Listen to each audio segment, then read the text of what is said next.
এই দাদু, এই তার ঠাকুমা।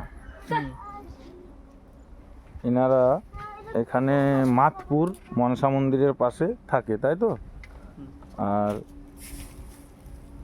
মানে ভিক্ষা করে জীবনযাপন করে। ভিক্ষা করতে যান তো, আর ভিক্ষা করতেও এখন আর পারেনি। এই হচ্ছে এনাদের সমস্যা।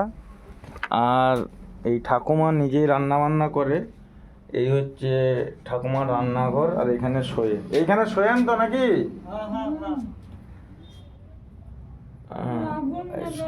তো বন্ধুরা, যদি এই দাদু ঠাকুমাকে একটু কেউ সাহায্য করতে পারো তো দাদু ঠাকুমার খুব ভালো হয়। দাদু তো হাঁটতেই পারেনি নাকি গো? দাদু একদম শুয়েই থাকে সব সময়। তুমি তাও একটু হাঁটতে পারো? হ্যাঁ, আচ্ছা আচ্ছা। আর তাহলে দাদুকে ডাক্তার দেখাও। ডাক্তার আর দেখা টুকটাক একটু তো ডাক্তার দেখালে ভালো হয়। ডাক্তারের কাছে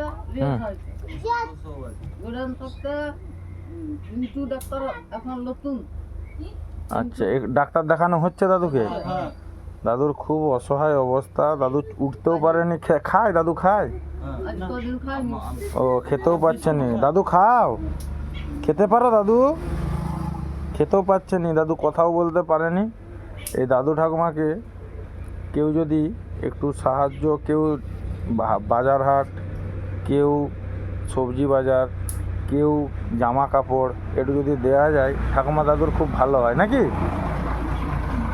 তো বন্ধুরাকে বলবো যে এটা কেউ যদি আসতে চান, এটা যে মাতপুর মনসা মন্দিরের কাছেই। এই ছবিটা দেখিয়ে একটু যদি দেখান তো ঠাকুমা দাদুকে আপনারা এসে একটু কেউ সাহায্য করে যেতে পারেন। হ্যাঁ, আমি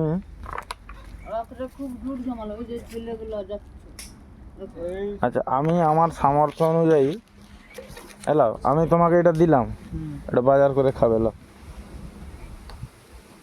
এটা বাজার করবে। হ্যাঁ, শুনতে পেলে? এটা ক টাকা?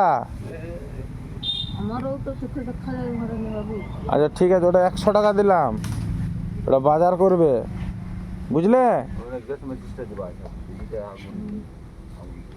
হ্যাঁ, ঠিক আছে।